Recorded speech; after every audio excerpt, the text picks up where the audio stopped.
j'enseigne depuis 17 ans maternelle et puis je suis quelqu'un qui se remet énormément en question, donc j'ai besoin d'échanger, de partager mes pratiques de classe et donc je me suis tournée vers la GEM. La chose qui nous a le plus émus toutes les deux, c'était le colloque, évidemment, puisque c'était notre premier contact avec la GEM, les expositions pédagogiques, la richesse des conférences.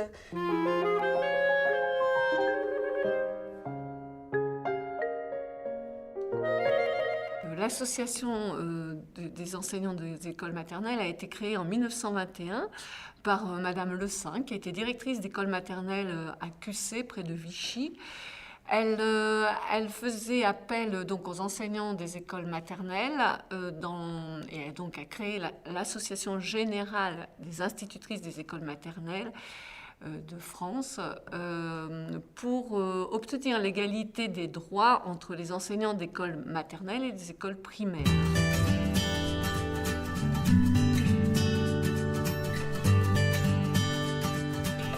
Et donc, elle a lancé un mot d'ordre, Groupons-nous, afin que les enseignantes de maternelle puissent revendiquer en fait ce droit pour l'égalité. Et elle a utilisé en fait le biais de l'éducation enfantine, qui était publié par Fernand Nathan. Et du coup, l'association a pris de l'essor grâce à cette revue de l'éducation enfantine.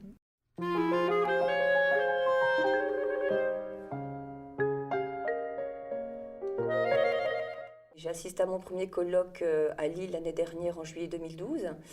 Et c'était pour moi une grande expérience et je l'ai vécu comme un véritable choc en fait. Lorsque je suis entrée dans le Palais des Congrès, c'était un lieu immense et en fait on ne parlait que de maternelle.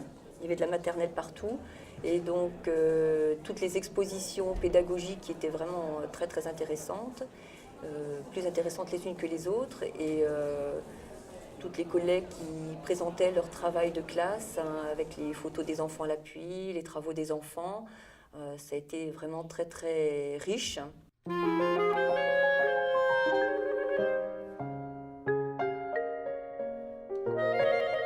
Notre association a toujours travaillé les aspects pratiques de la classe en lien avec des approches théoriques. C'est la raison pour laquelle, lors des congrès qui sont organisés chaque année, il y a toujours une partie de réflexion qui est mise en place par les enseignants dans leur classe en lien avec des recherches théoriques, c'est-à-dire les communications, les conférences qui sont proposées aux personnes qui viennent à nos congrès nationaux, mais aussi aux journées académiques qui sont organisées dans chaque région.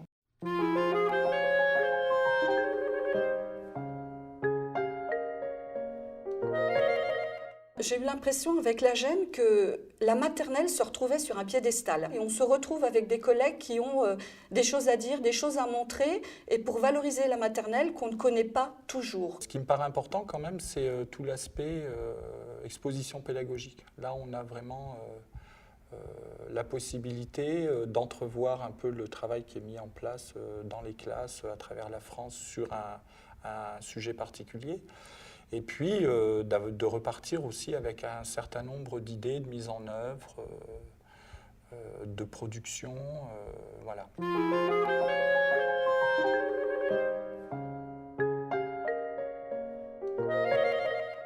Notre association a toujours réfléchi à la manière d'accueillir les enfants à l'école, tant du point de vue des locaux, c'est-à-dire qu'il y a eu tout le temps une réflexion qui a été menée en partenariat avec les municipalités pour demander par exemple des aménagements d'espaces de sieste, de repos, de sanitaires, aussi des aménagements dans les cours de récréation, ce qui reste toujours d'ailleurs une revendication actuelle, enfin une demande, de façon à accueillir de manière constructive les enfants qui nous sont confiés, notamment les plus jeunes, qui ont besoin d'espaces aménagés de qualité, aussi d'avoir des jeux qui leur permettent de se développer, pour pouvoir rentrer plus facilement dans les apprentissages.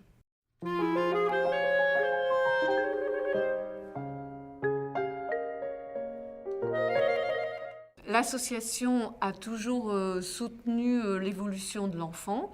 Elle a permis d'avoir du matériel adapté à l'enfant, au départ avec les principes de Pauline Guercomard et de tous les médecins, les pédopsychiatres de l'époque, et pour actuellement l'accompagner aussi vers les technologies nouvelles, par exemple les tablettes numériques, les TBI, etc., qui commencent maintenant à poindre dans nos écoles maternelles. Mais tout ça avec un souci du développement d'enfants, c'est-à-dire toujours garder le lien avec ce qui a été proposé précédemment. Par exemple, avant on travaillait sur les ardoises ou le tableau, mais ça ne veut pas dire qu'il ne faut plus l'utiliser, mais qu'actuellement on doit faire ce lien avec les outils du passé vers les outils technologiques actuels.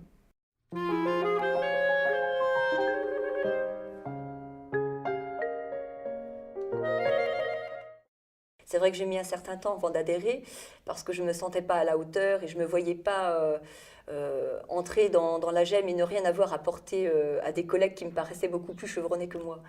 Et puis en fait, j'ai fini par me décider, grâce à Dominique qui m'a un petit peu également incitée. Donc voilà, quand je suis rentrée dans Lille, à Lille, dans le Palais des Congrès, après avoir monté ces fameuses marches avec le mot culture partout, je me suis sentie entrer chez moi. J'avais l'impression d'être à la maison, de me retrouver avec des personnes qui étaient comme moi, des institutrices.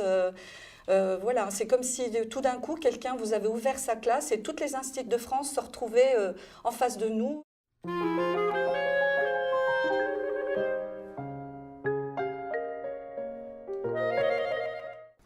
Notre association est toujours dans une forme dynamique et engagée, et nous souhaitons de plus en plus pouvoir être en contact avec les jeunes enseignants qui sont actuellement formés à l'université et pour lesquels nous pourrions apporter justement un lien avec la pratique et des échanges constructifs.